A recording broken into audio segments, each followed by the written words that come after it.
Olá, bem-vindo ao terceiro estudo da série A Bíblia de maneira simplificada, ou um estudo bíblico introdutório da Bíblia, chame como você quiser chamar, mas são estudos bíblicos práticos, objetivos, com assuntos básicos das Escrituras. Já estudamos dois temas aqui e hoje vamos dar continuidade nesse terceiro tema. Não perca os próximos. O próximo estudo nós já vamos estudar sobre arrebatamento secreto. O que a Bíblia tem a nos dizer sobre arrebatamento secreto. Afinal, Jesus já veio, não veio, se virá, virá de maneira secreta, de maneira visível. Não perca já o próximo estudo. Ainda vamos estudar aqui sobre dom de língua. O que a Bíblia tem a nos dizer sobre dom de língua? O que a Bíblia tem a nos dizer sobre igrejas? É plano de Deus. A Bíblia fala sobre um plano de Deus para ter tantas igrejas, mais de 30 mil denominações cristãs diferentes umas das outras. Se a Bíblia é uma só, se Deus é um só, por que existem tantas igrejas? Os mortos, quando a pessoa morre, tem espírito e alma que sai. Já assistiu aquele filme muito antigo, Ghost, do outro lado da vida? Lembra-se daquele filme? O camarada morre e vê o corpo dele lá.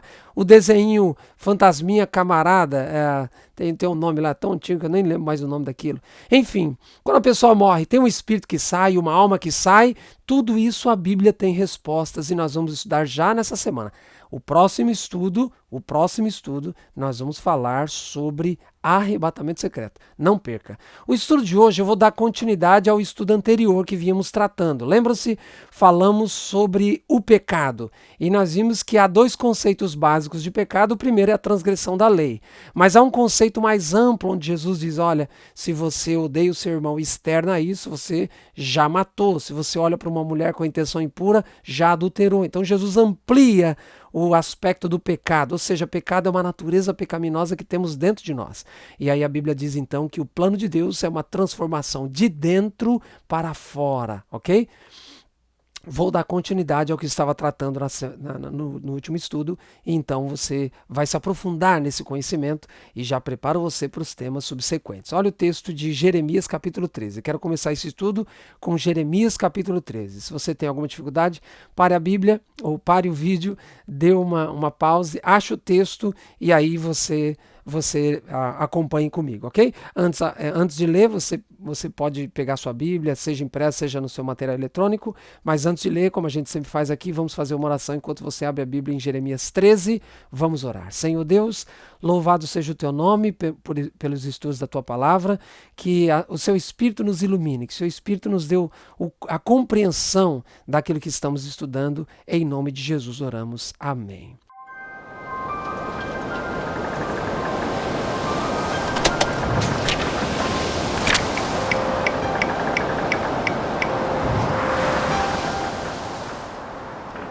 Jeremias capítulo 13, verso 23, a Bíblia diz assim: Pode acaso o etíope mudar a sua pele ou o leopardo as suas manchas? Veja que é uma pergunta que a Bíblia faz.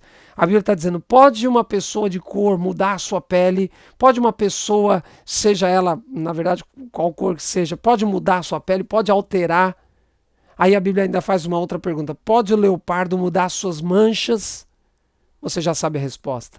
E aí a Bíblia então faz uma afirmação, ainda no verso 23 diz, então poderíeis fazer o bem estando acostumados a fazer o mal? Então a Bíblia está dizendo, vocês não tem como um leopardo mudar as suas manchas, não tem como uma pessoa mudar a cor da sua pele. Então a Bíblia está dizendo, você não pode do dia para a noite mudar a sua natureza. Lembra-se do estudo anterior, mudar a sua natureza por você mesmo. Você vai dormir uma pessoa má, pecadora, e no outro dia você acorda uma pessoa santa. Não existe isso. Então, biblicamente, é Deus quem transforma de dentro para fora, e Ele é que faz, não está em nosso poder isso, e isso não acontece do dia para a noite. Isso é um processo, ok? Isso é um processo. Então, o que eu estou dando ênfase aqui é o que falamos no estudo anterior. Todos nós somos pecadores, mas um dos problemas só que nós enfrentamos é o pecado. Só um. Nós temos um outro grande problema. Abra sua Bíblia em Romanos capítulo 6. Romanos capítulo 6. O que a Bíblia tem a nos dizer sobre esse segundo grande problema que temos. Repito, o primeiro problema é o pecado, foi o que vimos na semana passada. O segundo grande problema que temos está aqui em Romanos capítulo 6, o verso 23. Diz assim: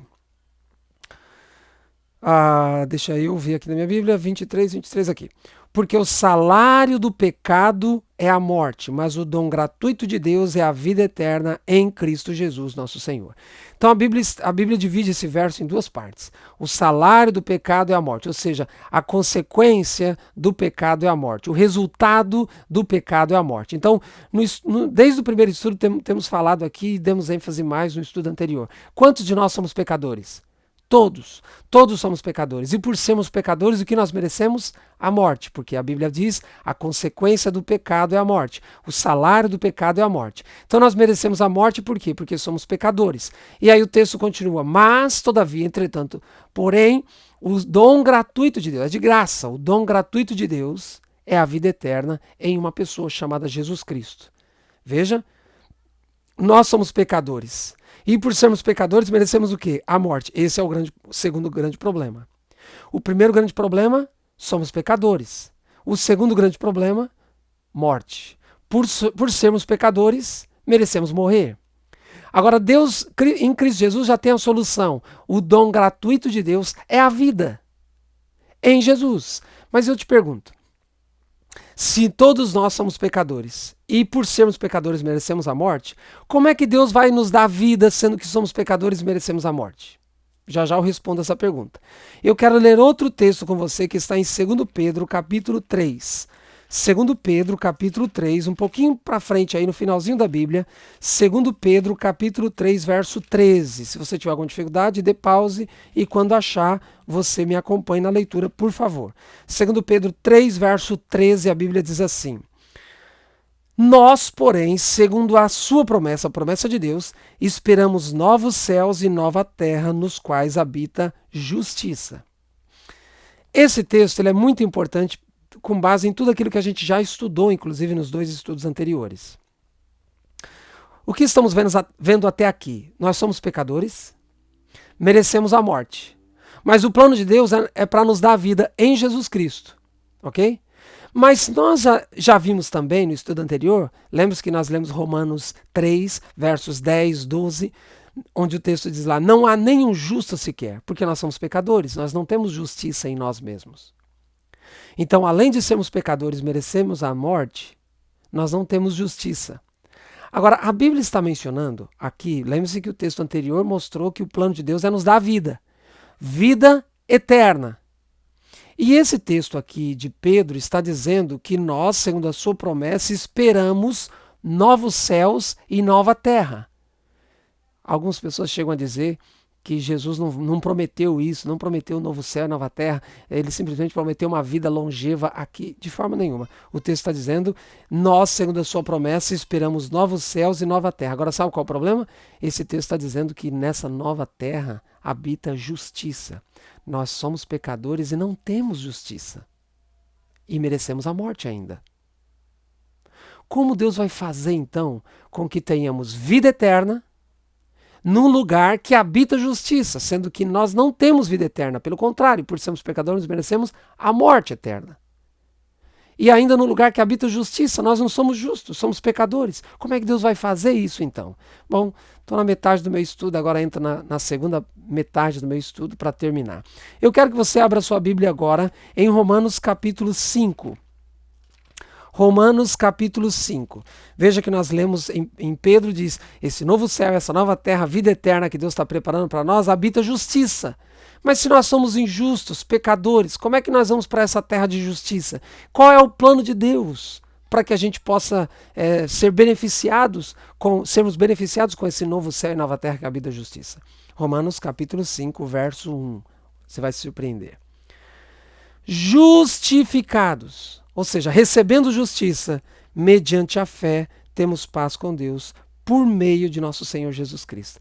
A centralidade da religião cristã não são os líderes religiosos. No centro da religião cristã não estão os líderes religiosos, pastores, padres, bispos, cooperadores, presbíteros, papa. No centro da religiosidade cristã está uma pessoa chamada Jesus Cristo. Somos pecadores, injustos e merecemos a morte. Ele nos oferece vida eterna num lugar que habita justiça. Como ele vai fazer isso? pela fé. Como assim pela fé? O que eu quero dizer pela fé? Quer dizer que esse lugar é imaginário? Não, não é imaginário. Olha o que diz Romanos 3. Romanos 3, verso 21. Uma folhinha só virando aí. Mas agora sem lei, não depende de obras, de obediência, nada disso. Sem lei se manifestou o quê? A justiça de Deus, testemunhada pela lei e pelos profetas. Verso 22. Justiça de quem? Dos homens? Não.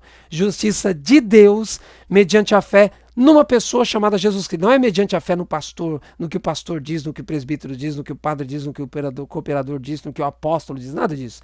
É fé ou justiça de Deus mediante a fé numa pessoa chamada Jesus Cristo. Para quantos? Para todos e sobre todos, não importa. Sobre todos os que creem, porque não há distinção. Aí vem o verso 23 que a gente leu no estudo passado. Porque todos nós somos pecadores mesmo. Então qual é o plano de Deus para mim e para você? O plano de Deus é vida eterna, num lugar que habita justiça. Mas eu não tenho justiça. É a justiça dele que tem que me cobrir. Por isso que eu digo, a centralidade da religião cristã não são líderes. A centralidade da religião cristã é uma pessoa chamada Jesus Cristo, que quando ascendeu ao céu depois da sua ressurreição, deixou o seu representante aqui chamado Espírito Santo. É o mesmo Espírito que está convocando você, impulsionando você para fazer esses estudos. É com a justiça de Cristo, é baseados na justiça de Cristo, é crendo, dependendo da justiça de Cristo, que nós nos agarramos à promessa do novo céu e da nova terra, que habita justiça. Nós só podemos ir para um lugar que habita justiça tendo contato com uma pessoa que tem justiça, Jesus Cristo, porque nós mesmos não temos, já vimos no estudo anterior. Agora, eu preciso me aprofundar um pouquinho mais aqui. Abra sua Bíblia em 2 Coríntios, capítulo 5, um pouquinho para frente, 2 Coríntios, capítulo 5. 2 Coríntios, capítulo 5. Veja, o que nós vimos aqui? Nós vimos que todos nós somos pecadores, não temos justiça. E por sermos pecadores, merecemos a morte. Mas Jesus está preparando um lugar que habita justiça. Então já vimos o primeiro passo. Para ir para esse lugar, nós precisamos estar ligados a Ele, ter fé nele, porque Ele oferece a justiça. Justiça na Bíblia não é o que Deus pede de você. Justiça na Bíblia é o que Deus oferece para você. Por favor, grave essa frase. Justiça na Bíblia não é o que Deus pede de você. Justiça na Bíblia é o que Deus oferece para você. Lembra-se a frase que eu falei aqui no estudo anterior? Nós somos pecadores não porque cometemos atos de pecado. Nós cometemos os atos de pecado porque nós somos pecadores em essência. Deus sabe que nós somos assim. Mas já tem uma solução. Qual é a solução? Ele quer justiça de nós. Então, ele exige justiça de nós? Não. Ele quer que nós aceitemos a justiça dele. Justiça na Bíblia não é o que Deus pede de você, é o que Deus oferece a você. E você precisa abrir o seu coração e aceitar a justiça dele. Agora, somos pecadores e merecemos a morte. Para terminar, eu preciso explicar para você a solução para os dois grandes problemas que mencionei aqui. Primeiro grande problema, pecado. Segundo grande problema, a morte. Pecado, consequência, morte. O salário do pecado é a morte. A consequência do pecado é a morte. Então, como é que Deus solucionou? Já está solucionado esses dois problemas. Como Deus solucionou esses dois problemas? 2 Coríntios, capítulo 5, o versinho 17. Vamos ler primeiro o verso 17. Assim, verso 17, assim, se alguém está em Cristo, é nova criatura. As coisas antigas já passaram, eis que se fizeram novas. Lembra-se que eu acabei de ler? Para irmos para esse novo céu e nova terra que habita a justiça, precisamos da justiça dele, ou seja, precisamos estar ligados a ele. Na nomenclatura de Paulo, ele diz, quem está em Cristo, quem está ligado a Cristo é uma nova criatura, uma pessoa diferente. Lembra-se o que eu mencionei aqui de conversão? Tudo que está do seu lado direito, quando você faz a conversão, passa a estar do lado esquerdo e vice-versa. Isso é conversão. Então Deus, a solução de Deus é de dentro para fora. Nós temos que ir para esse lugar que habita justiça, porque Deus é o plano de Deus para nós. Mas ele diz, você precisa da justiça. Então justiça é o que Deus exige? Não, é o que Deus oferece. E o texto está dizendo, nós precisamos estar em Cristo, que seremos novas criaturas. Por quê? Porque a transformação interna que Deus faz é manifestada no externo. Ok? Agora olha o verso 14. Olha o verso 14, finalizando já aqui o estudo. Verso 14, desse mesmo capítulo, 2 Coríntios 5, verso 14 diz: pois o amor de Cristo nos constrange, julgando nós isto, dois pontos. Um morreu por todos, logo todos morreram. Veja, a Bíblia está dizendo que o amor de Cristo nos constrange. Essa palavra no grego tem um significado específico. O amor de Cristo nos atrai, nos impulsiona para Ele. É como se fosse um imã. Como se fosse um imã. O amor de Cristo nos atrai para Ele. E ele diz assim, o texto diz assim: um morreu por todos. Quem é esse um? Jesus Cristo. Morreu por todos. A salvação já está disponível para todos. Todos mesmo. Não importa como você tem vivido, não importa quem você é, quem você foi. A salvação é disponível para todos nós. O amor de Cristo nos atrai para Ele. Por quê? Através dessa sua morte, Ele morre por todos, demonstrando assim o seu amor. E o texto termina dizendo: logo todos morreram. Você percebeu uma coisa? O texto que nós lemos anteriormente aqui, alguns textos anteriores, Romanos 6:23, diz que o salário do pecado é a morte. Quem é pecador? Nós somos pecadores. Merecemos por isso o que? A morte. Jesus pecou? Não, Jesus não pecou. 33 anos aqui sem pecado. Ele não merecia morrer. E por que ele morreu? Para me dar o que ele merece. Eu mereço a morte. E ele merece a vida. Ele pegou a minha morte e oferece para mim, de graça, a vida. Por isso que o texto está dizendo: um morreu por todos. Logo, o texto diz, logo todos morreram. Para terminar, verso 21. Aquele que não conheceu o pecado, ele o fez pecado por nós. Para que? Com que objetivo? Nele fôssemos feitos justiça de Deus. Então, qual é a promessa da Bíblia? A promessa da Bíblia é que nós mesmo sendo pecadores, merecendo a morte, nós podemos viver. Como?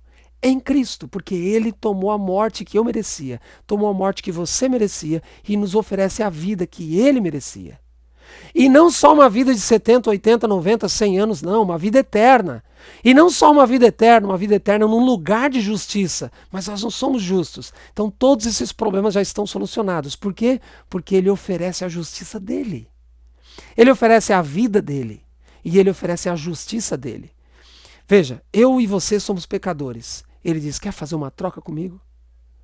Eu morro no seu lugar e você recebe a vida que eu mereço. E eu dou a vida para você, eterna, num lugar melhor, que habita justiça. E aí você pode perguntar nessa altura: mas eu não tenho justiça. Ele já ofereceu a justiça dele também para você. Então é viver por Ele, é morrer por Ele, é ressuscitar se viermos a morrer por Ele. E é viver eternamente na justiça dele. Por isso que ele disse: sem mim nada podeis fazer. Dependa de Jesus Cristo. Aceite o que Ele tem para você. Vida eterna e a justiça dEle. Vamos orar. Senhor Deus, te agradecemos pelas verdades da Tua palavra. Nós te agradecemos porque o Senhor nos oferece, pecadores miseráveis, nos oferece vida, a Tua justiça e uma vida eterna ao Teu lado, por toda a eternidade, por toda a eternidade. Louvado seja o Teu nome. Amém.